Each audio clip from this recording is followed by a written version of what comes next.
Atos capítulo 6. Nós não vamos ler inteiro porque é muito grande os textos, mas você pode acompanhar. E aqui aparece o nosso personagem que se chama Estevão. E esse personagem, ele foi levantado por causa de uma necessidade no meio da igreja, né? Porque as viúvas estavam ali, os líderes chegaram falando que umas estavam sendo servidas mais do que as outras. Então os apóstolos disseram: olha aí no meio de vocês e escolham líderes, homens cheios do Espírito Santo, tementes a Deus. E eles vão cuidar disso, porque não é certo nós pararmos de pregar a palavra ou pararmos de orar para poder ficar cuidando dessa parte. E aí a igreja buscou e apresentou esses homens, e entre eles estava Estevão. A Bíblia diz que Estevão era um homem cheio do Espírito Santo. Ele operava sinais e prodígios diante do povo. E o que acontece com esse Estevão? Ele começa a chamar a atenção. Quando você anuncia o evangelho da verdade, você começa a chamar a atenção. Você chama a atenção daqueles que querem ouvir a mensagem e daqueles que se levantarão contra a mensagem, que querem calar a mensagem. E quando eles mataram Jesus, eles acharam que tinha acabado com tudo e parado essa revolução. Mas eles não conseguiram, porque Jesus ressuscitou, enviou seu Espírito, capacitou os discípulos e eles continuaram anunciando o evangelho com ousadia, com autoridade, com intrepidez e com graça, com muita unção. E aí o que acontece? Esses invejosos religiosos, aqueles que portam a lei, eles começaram ali a discutir com Estevão, mas diz que sobre ele havia um espírito de sabedoria tão grande que ninguém podia resistir a ele. O mesmo espírito está sobre mim e sobre você, para anunciar o evangelho com autoridade e com ousadia. Amém? Esse mesmo espírito.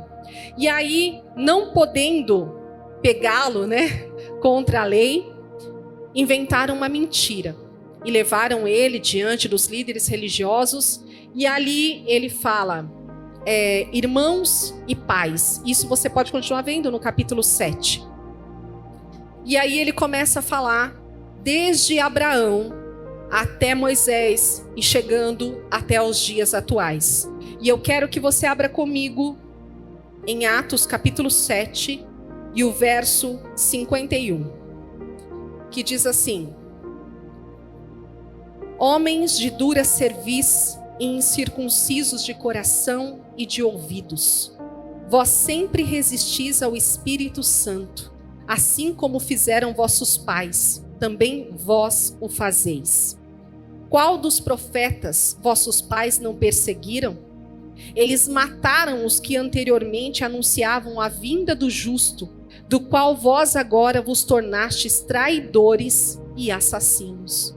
Vós que recebeste a lei por ministério de anjos e não a guardaste. Olha só, uma pessoa cheia do Espírito Santo, ela fala a verdade. Ela tem ousadia para anunciar o evangelho.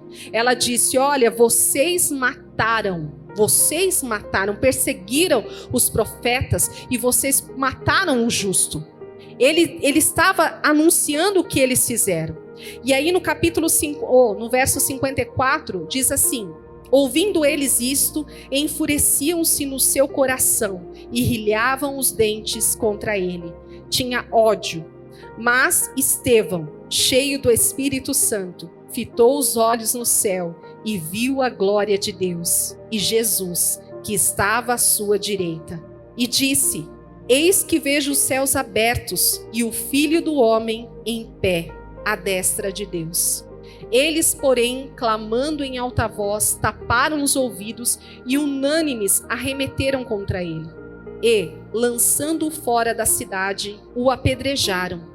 As testemunhas deixaram suas vestes aos pés de um jovem chamado Saulo e apedrejavam Estevão, que invocava e dizia: Senhor Jesus, recebe o meu espírito. Então, ajoelhando-se, clamou em alta voz: Senhor, não lhes imputes este pecado. Com estas palavras, adormeceu. E Saulo consentia na sua morte. Continuando. Naquele dia, levantou-se grande perseguição contra a igreja em Jerusalém, e todos, exceto os apóstolos, foram dispersos pelas regiões da Judéia e Samaria. Alguns homens piedosos sepultaram Estevão e fizeram grande pranto sobre ele. Saulo, porém, assolava a igreja, entrando pelas casas e arrastando homens e mulheres, encerrava-os no cárcere. Amém? Eu quero falar um pouquinho com vocês. Cadê o tema? Tá aí? O tema tá ok? O tema dessa ministração é o que nos aguarda. O que nos aguarda? O que nos aguarda? Como igreja hoje do tempo presente, você está preparado para o que está por vir? Você está prestando atenção que o cerco está se fechando e que haverá, eu não sei o dia, a hora, o momento, mas haverá uma perseguição contra a igreja.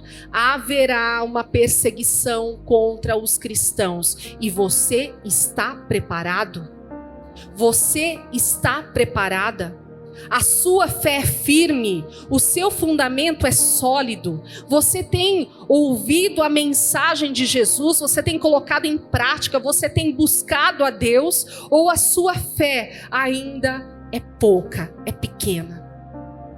Queridos, esses homens que nós temos visto, tanto Estevão e tantos quantos outros nossos irmãos pelo mundo afora, da igreja perseguida, da igreja que crê em Jesus, que ama Jesus, que não nega o nome de Jesus, por causa da sua fé. Nós estamos preparados para não negarmos a Jesus? Nós estamos preparados para não negarmos a Jesus? Porque por muito menos nós nos abalamos. Muito menos nós nos abalamos. Quando a doença vem, quando o dinheiro falta, quando as coisas não estão do jeito que nós queremos, ficamos abalados. Mas será que estamos preparados para o dia que isso acontecer?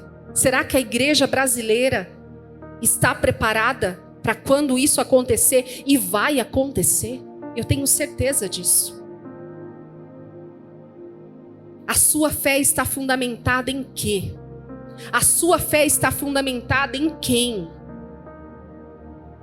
Você está preparado? Sabe, muitas pessoas dizem, eu gosto de ir na igreja porque na igreja eu consigo orar. Eu gosto de ir na igreja porque na igreja eu consigo adorar, porque parece que todo mundo junto fica mais forte, né? Parece que eu consigo. Mas eu quero te falar, você está pronto para ter isso sozinho na sua casa?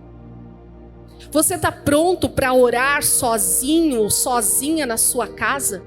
Você está pronto para ler a Bíblia sozinho, sozinha na tua casa? Você está pronto? Porque a igreja perseguida é isso, querido. Os cristãos perseguidos, eles perdem tudo por amor a Jesus. Eles perdem a dignidade, eles perdem o trabalho, eles perdem a família, eles perdem a própria vida por amor a Jesus. E nós dizemos que abrimos mão de tudo por causa de Jesus. Essa é uma verdade. A igreja, a nossa realidade aqui, queridos, vamos ser bem honestos e honestas. Nós temos abrido mão de tudo por causa de Jesus? Não. Não temos feito isso. Não sabemos o que é isso. Porque, e eu não estou dizendo que essas coisas é errado. Eu estou dizendo apenas que quando entre o passeio e Jesus, o passeio vai ganhar.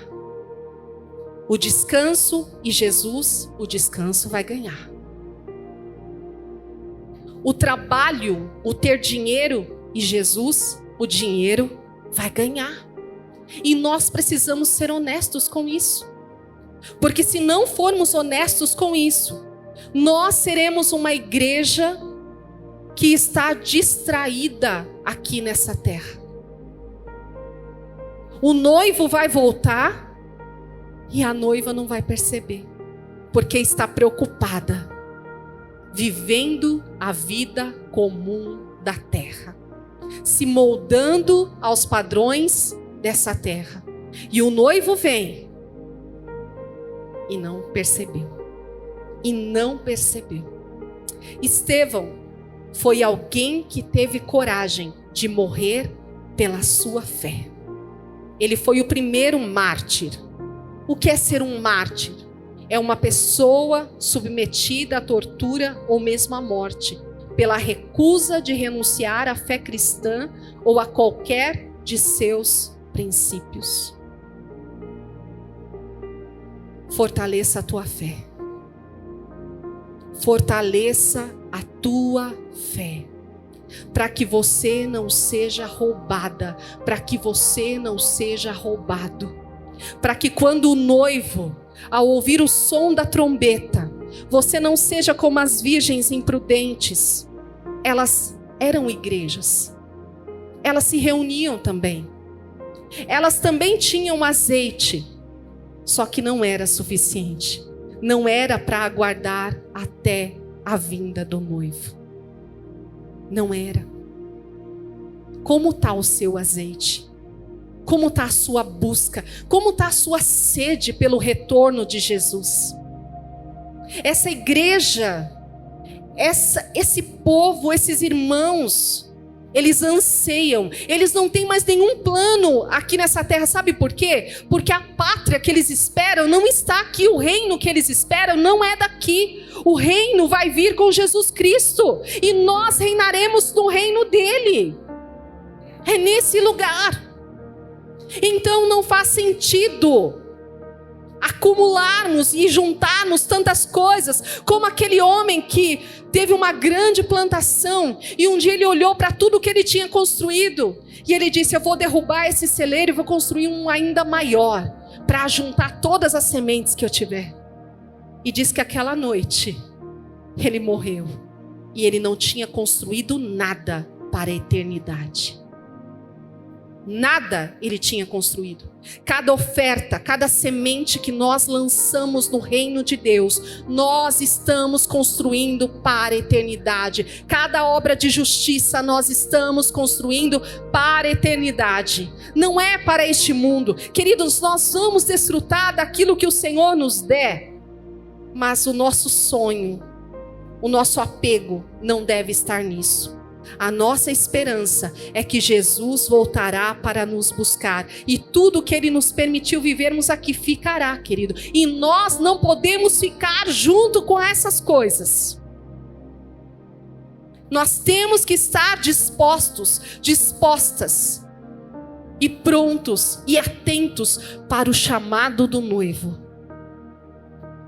para o chamado daquele que vem e virá, e Ele não tardará. Quantos aqui anseiam pela vinda de Jesus? Quantos aqui querem que Jesus volte? Às vezes a gente pensa, né, já está no final da vida, fala: Jesus, volta logo, né? Volta logo, quero ir logo. Não, mas quando nós somos jovens, nós temos que ansiar o retorno de Jesus. Sabe, porque tem gente aí falando: Jesus, não volta agora não, volta não, volta não. Não ouve o que a pastora está falando, não, por favor, por favor, por favor. Eu não casei. Eu não tive filhos, eu não realizei os meus sonhos, eu não viajei, eu não conheci os lugares que eu ainda quero conhecer. Eu ainda não vivi uma vida próspera, eu ainda não tenho o carro que eu quero, a casa que eu quero, eu não moro no bairro que eu quero, eu não tenho a vida que que eu desejo. Não volta agora não. Mas nós precisamos apressar ainda mais a vinda de Jesus. Todas as vezes que pregamos o Evangelho, que anunciamos o Evangelho, nós estamos apressando a vinda de Jesus. Estamos apressando a vinda de Jesus. Quando você lança a tua semente, mais pessoas são alcançadas, mais pessoas são tocadas pelo poder do Evangelho. É isso. os recursos que o Senhor nos dá, a liberdade que o Senhor nos dá nesse país, ainda é para que tudo que Ele colocar nas nossas mãos, nós devolvamos para Ele e no reino dEle. E no reino dEle. É nisso. Amém? Você está disposto? Você está disposta? É sério? Jesus falou sobre a perseguição. Jesus falou, olha, vocês vão ser meus discípulos, mas vocês vão enfrentar perseguições. Porque se eles perseguiram a mim, eles vão perseguir vocês também. E eu não estou falando da perseguiçãozinha leve que a gente vive aqui não, gente. No trabalho, porque alguém não foi com a sua cara e de repente, começa a te perseguir. Eu estou falando que por você estar fazendo bem, anunciando a verdade, alguém vai falar contra você, vai se levantar contra você e vai querer calar a mensagem que você carrega. Não tem a ver com você, mas tem a ver com a mensagem que você carrega, com o nome que você carrega. Amém? E nós precisamos estar prontos. Eu quero que você vá comigo no Evangelho de João, capítulo 15 e o verso 20. João, capítulo 15 e o verso 20. Lembre-se das palavras que eu disse. Quem disse? Jesus. Nenhum escravo é maior do que o seu senhor. Se me perseguiram, também perseguirão vocês. Se obedeceram a minha palavra, também obedecerão a de vocês. O escravo não é maior que o seu senhor. Às vezes, e a maioria das vezes, nós só queremos a glória do Evangelho, mas não queremos o sofrimento com o Evangelho. Não queremos participar dos sofrimentos de Cristo no Evangelho. Queremos só essa coisa boa. Mateus capítulo 5 e o verso 10. Mateus capítulo 5 e o verso 10, por favor. Bem-aventurados os perseguidos por causa da justiça, pois deles é o reino dos céus. Diga, perseguidos por causa da justiça. E não por causa da fofoca. Não por causa da mentira. Não porque eu fico me intrometendo na vida do outro. Mas perseguido por causa da justiça. Por causa de estar pregando a Jesus. Você tem pregado a Jesus? Você tem anunciado a Jesus aonde você está? Você tem falado do nome dele? Você tem falado da obra que ele realizou na sua vida? Você tem dito que Jesus ele veio para salvar a humanidade? Que essa primeira vinda de Jesus, ele veio como Cordeiro de Deus. Ele veio para nos resgatar. Ele veio para nos salvar. Mas a segunda vinda, ele não virá mais para salvação. Mas ele virá para separar o justo e o injusto. Aquele que crê e o que não crê. Ele não virá mais como cordeiro, mas ele virá como leão. O leão da tribo de Judá. Ele virá como rei dos reis e senhor dos senhores. E nós, se estivermos firmes e crendo, estaremos junto com ele. Amém? Mateus 24, 9, por favor. Mateus 24, 9.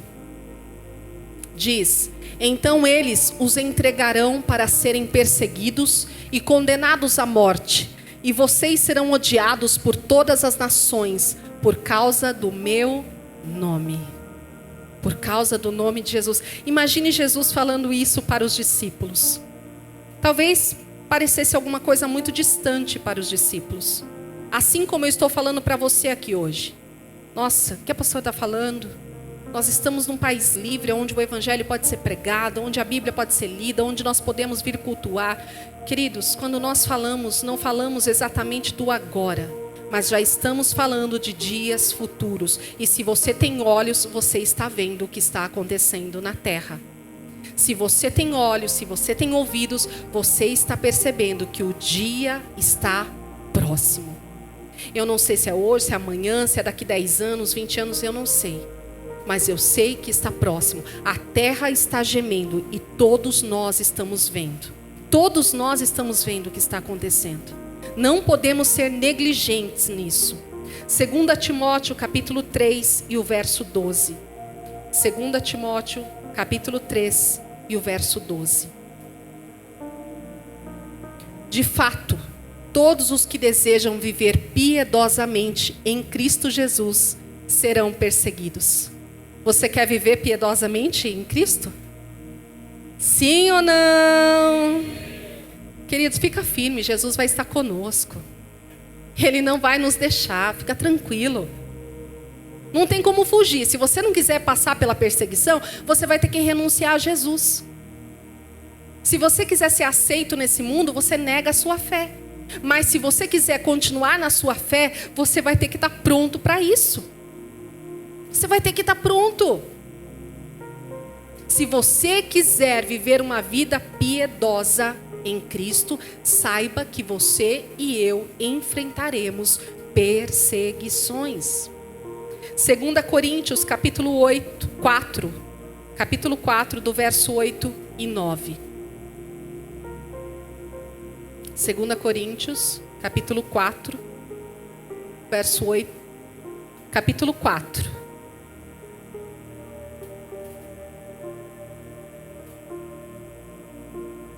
Isso.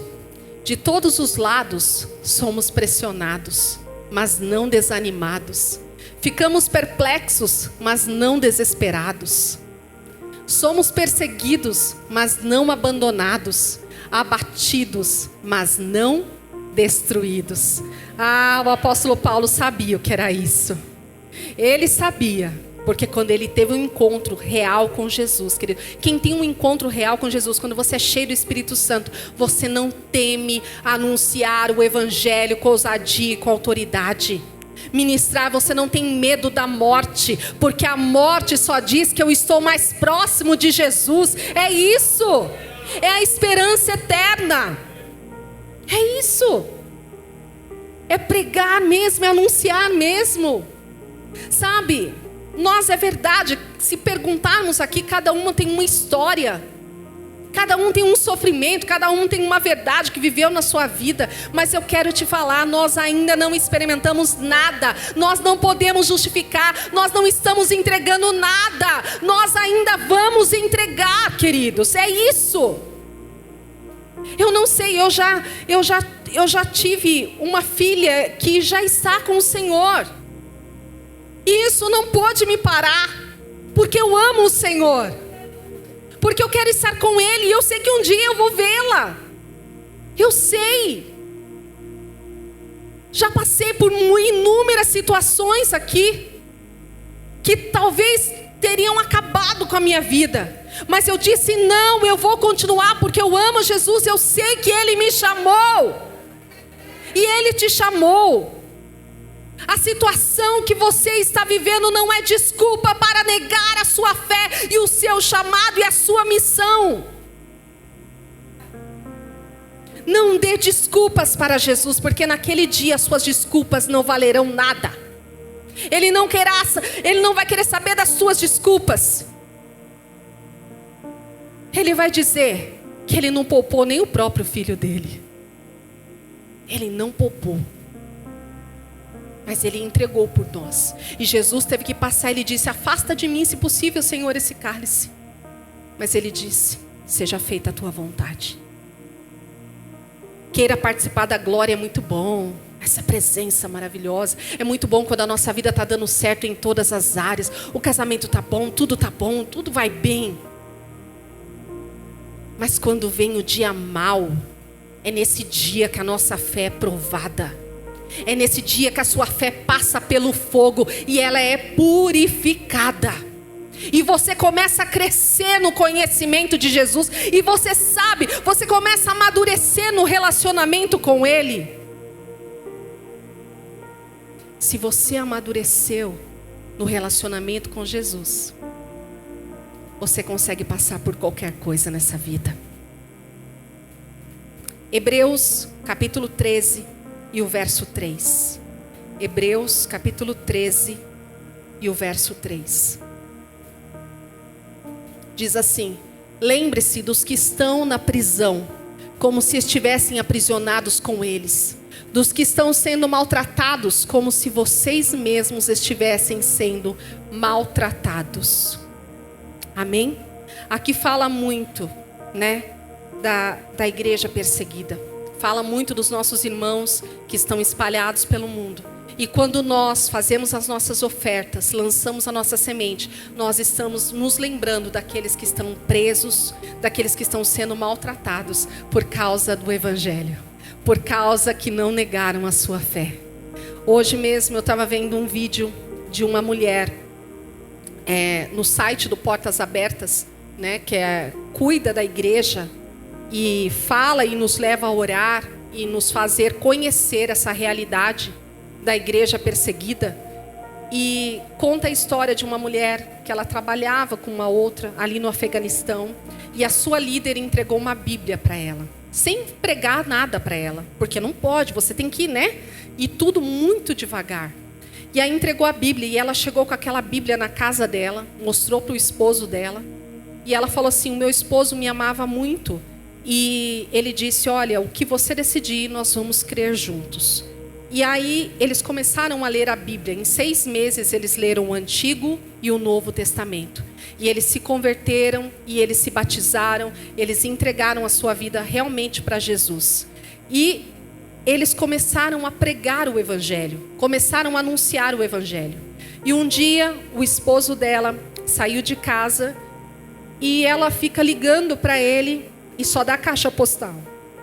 2 dias depois, ela recebe a mensagem que o marido dela foi torturado e morto por causa de Jesus, porque estava pregando o nome de Jesus. E ela, quando ouve aquela mensagem, ela entra em coma. Quando ela volta do coma, o marido dela já tinha sido enterrado, e ela fala, e ela continua, e ela fala assim: agora eu só tenho a fé. Tudo que eu tenho é a fé. Ela não abandonou Jesus porque o marido dela... ah, Jesus, por que o Senhor não salvou o meu marido? Por que o Senhor não livrou o meu marido? Não. Ela continuou firme na sua fé. Ela continuou crendo, e ela falava que todos os dias ela conversava com o seu marido a respeito da fé. Mas que agora, todas as noites, ela conversava com o Senhor, com Jesus. E ela sabia que Deus a estava ouvindo. Ela sabia que Deus a estava ouvindo. E através do programa, né, do Portas Abertas, muitas mulheres, muitas viúvas, elas são cuidadas através também das ofertas, daquilo que nós lançamos. Amém? Então isso é fé. Isso é fé. Isso é se manter posicionado. Isso é continuar crendo. É sofrendo com os que sofrem. É continuar ministrando essa mensagem com ousadia e com autoridade.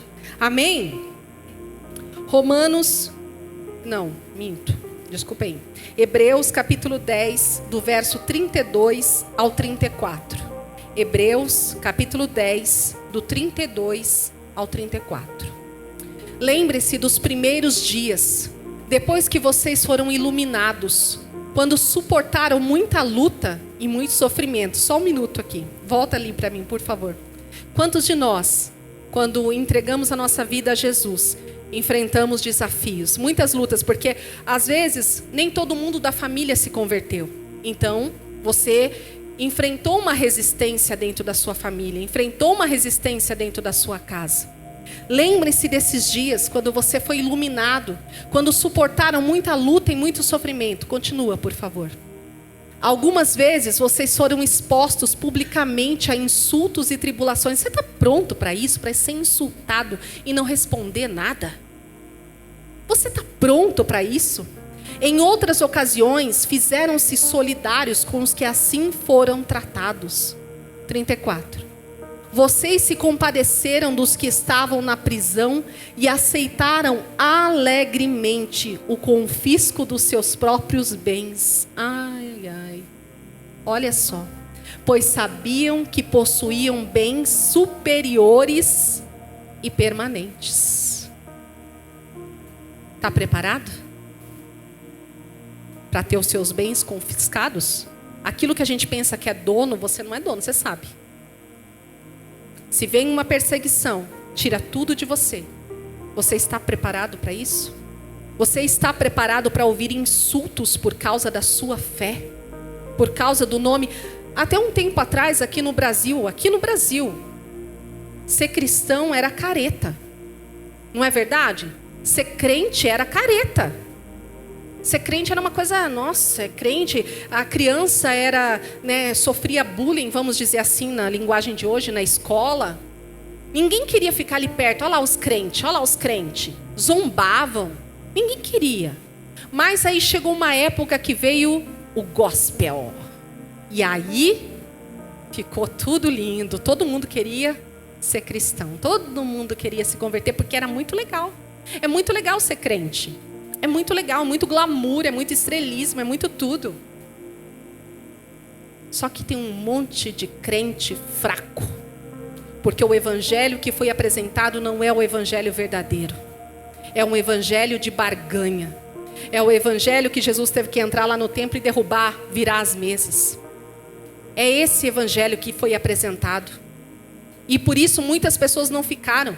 Porque Jesus não veio, ele não prometeu em nenhum momento: vou te dar riqueza, vou te dar dinheiro, te dar casa, te dar isso, te dar aquilo. O que ele veio foi para nos salvar. Ele veio para nos salvar.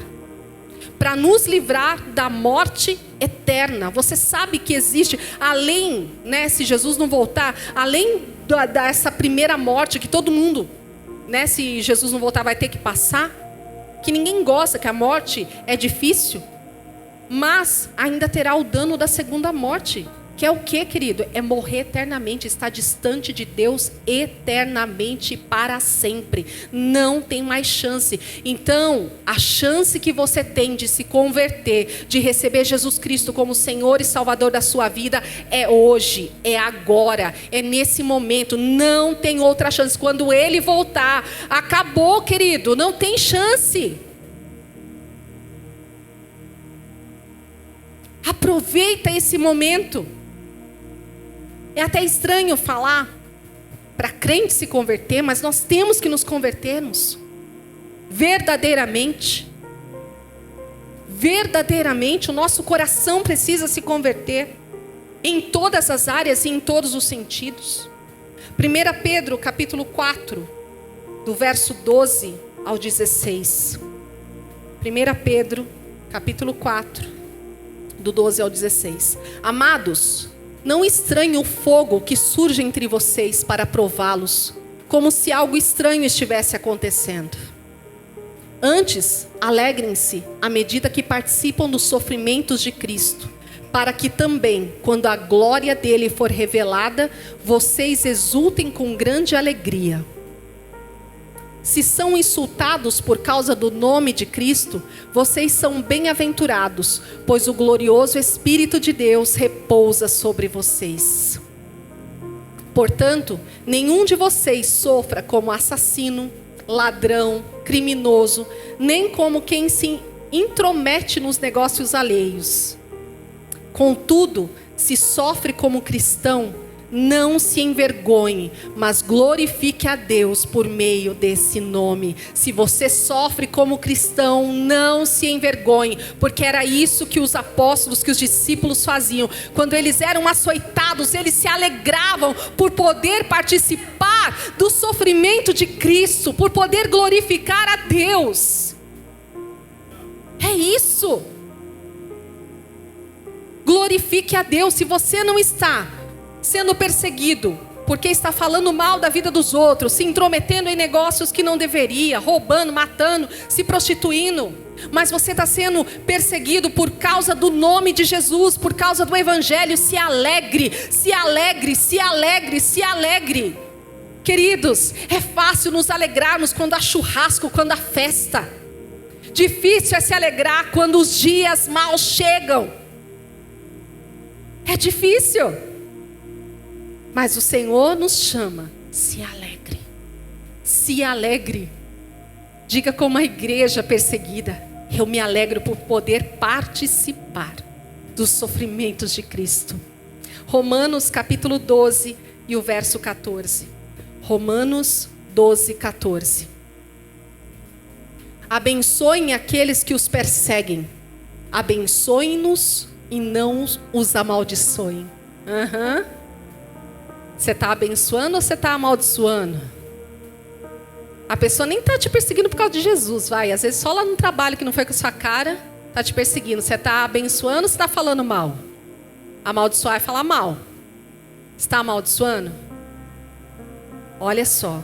Se nas coisas pequenas a gente não consegue glorificar a Deus, quanto mais nessas outras. Abençoa. Abençoe e não amaldiçoe. Mateus, capítulo 5, do verso 44 ao 45. Mateus, capítulo 5.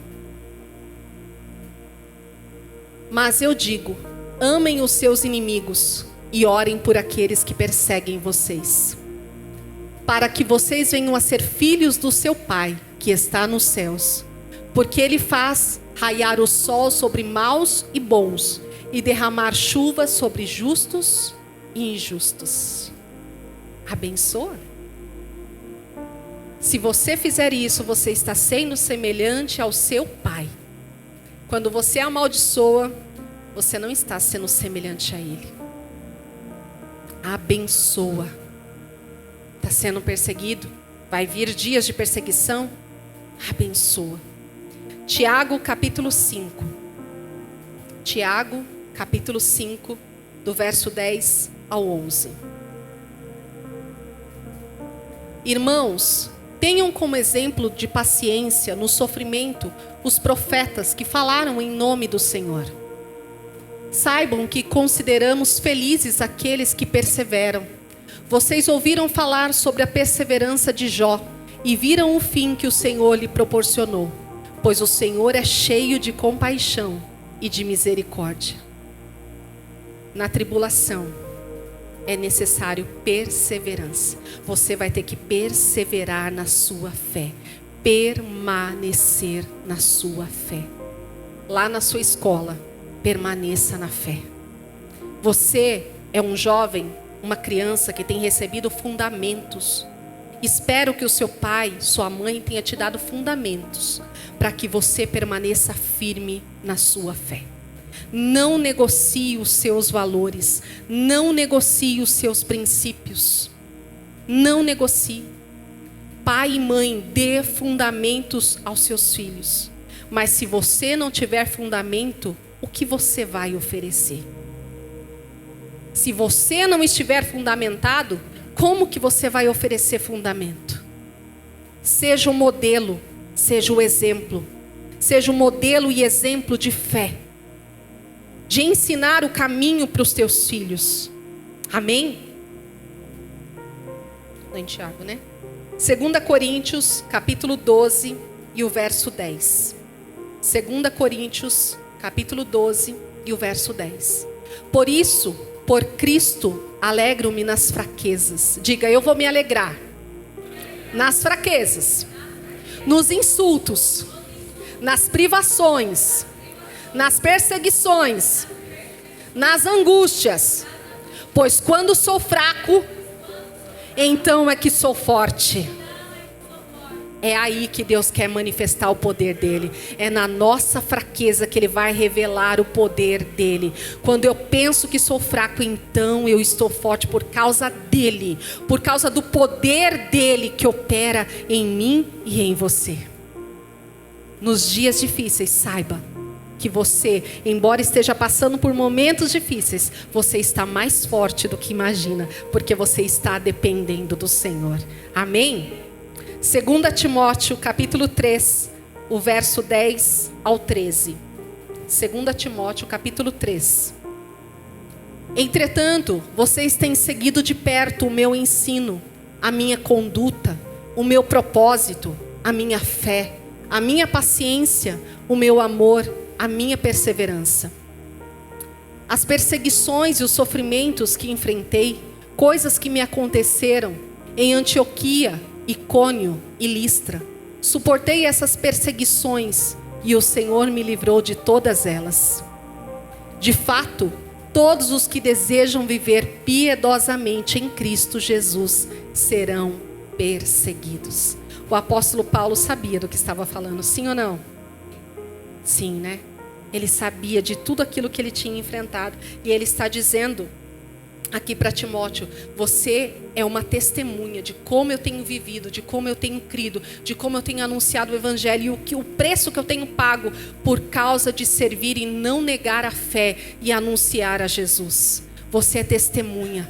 Deixe e seja uma testemunha de Jesus Cristo. A palavra que você está recebendo não fique só para você, mas anuncie aonde você estiver. Não se cale, não pense que é somente alguns escolhidos para poder anunciar o evangelho.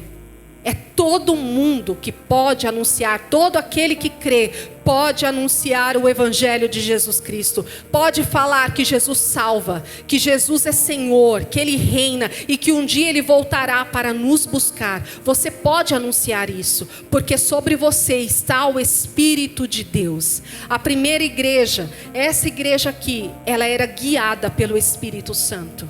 Ela dependia do Espírito Santo. Tudo que ela fazia era buscando o Espírito Santo. E a igreja, queridos, de hoje, a igreja atual, precisa voltar para essa dependência total do Espírito Santo.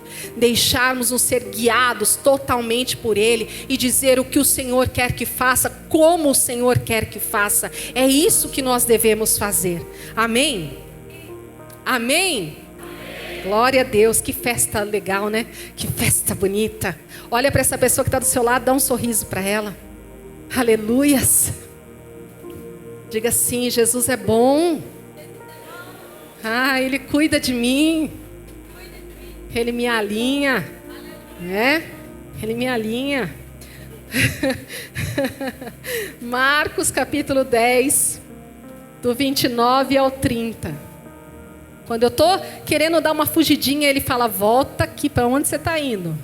Marcos 10, do capítulo 10, do 29 ao 30, diz: Jesus respondeu: em verdade lhes digo que ninguém que tenha deixado casa, irmãos, irmãs, mãe, pai, filhos ou campos, por causa de mim e pelo evangelho, deixará de receber 100 vezes mais, já no tempo presente, casa, irmãos, irmãs, mães, filhos e campos, com perseguições, e na era futura, a vida eterna. Aquele que deixa, que quer ser discípulo de Jesus, negue-se a si mesmo, tome a sua cruz e siga-o. E ele diz: ainda aqui nessa terra, aqui nesse tempo, você vai ter muitos irmãos, irmãs, pais, mães, todos você vai ter, mas com perseguição. Mas na era futura, a vida eterna. Você vai guardar a vida eterna. Combati o bom combate, acabei a carreira e guardei a fé. É isso que o apóstolo Paulo disse. Guardar a fé, querido, no tempo que nós estamos vivendo e no tempo que virá, vai ser essencial. Você vai ter que guardar a sua fé. Você vai ter que proteger a sua fé. 2 Tessalonicenses, capítulo 3, do verso 1 ao 3. 2 Tessalonicenses, capítulo 3.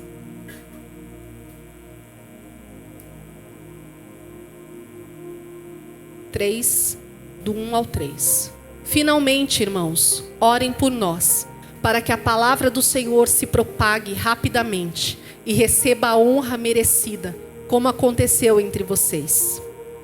Orem também para que sejamos libertos dos homens perversos e maus, pois a fé não é de todos. O Senhor, porém, é fiel. Ele os fortalecerá e os guardará do maligno. Amém? Essa é a promessa de Deus. É promessa de Deus. Vocês vão passar por isso, mas o Senhor vai guardar, vai proteger, vai fortalecer, vai cuidar de nós. Amém? Você está pronto para o que nos aguarda? Aleluia. Ainda tem alguns tímidos, alguns ainda estão se decidindo pelo meio do caminho.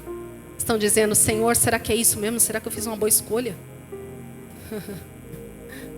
Eu fiz a melhor escolha da minha vida, que é andar com Jesus, que é recebê-lo como Senhor e Salvador da minha vida. E eu anelo e eu espero o dia da volta dele. Eu espero conhecê-lo assim como eu sou conhecida por Ele. Eu espero olhar nos seus olhos, mergulhar naqueles olhos de amor. Eu espero isso. Eu espero a minha esperança viva. Ele é vivo, assim como nós declaramos aqui. Ele está vivo. E porque Ele está vivo, mesmo passando por todas as tribulações e perseguições, nós sabemos que a nossa esperança, ela está viva e ela voltará. Ela voltará para nos buscar. A igreja que Ele vai buscar é a igreja que não está distraída. Que ela tem a lamparina, que o azeite está ali e que tem azeite de reserva. Aquele que está esperando. Você ainda está esperando a vinda do Senhor? Você ainda está esperando ou acredita que Jesus é um conto de fadas, uma historinha de super-herói que alguém contou? Não importa quanto tempo passe, Ele vai voltar. E que Ele não nos encontre distraídas com os prazeres desse mundo, casando, comprando, vendendo, preso nessas coisas, porque assim como foi nos dias de Noé, era exatamente o que as pessoas estavam fazendo. Embora Noé estivesse lá construindo a arca, anunciando que haveria um dilúvio, eles continuaram achando que era, é balela isso, não vai acontecer não. Até que o dilúvio veio e levou a todos. E somente Noé e a sua família ficou salvo dentro da arca. Só quem estiver aguardando o noivo irá com ele. Só quem estiver esperando o noivo irá com ele. Cadê a noiva de Cristo? Onde está a noiva que aguarda o retorno do noivo? Aleluia. Se coloque em pé nessa noite. Se coloque em pé nessa noite. Aleluia! É isso! É isso! Embora o nosso corpo físico se desgaste, sofra, não se preocupe, porque você vai receber um corpo glorificado. Você não vai passar pelo dano da segunda morte, mas você viverá com Ele para sempre, eternamente, sempre, sempre, sempre. É isso. Esteja disposto, esteja disposta. Guarda a tua fé, protege a tua fé. Diga: Senhor, eu não vou negociar, eu não vou te negar. Porque a palavra do Senhor diz: aquele que me negar diante dos homens, eu o negarei diante do meu Pai que está nos céus.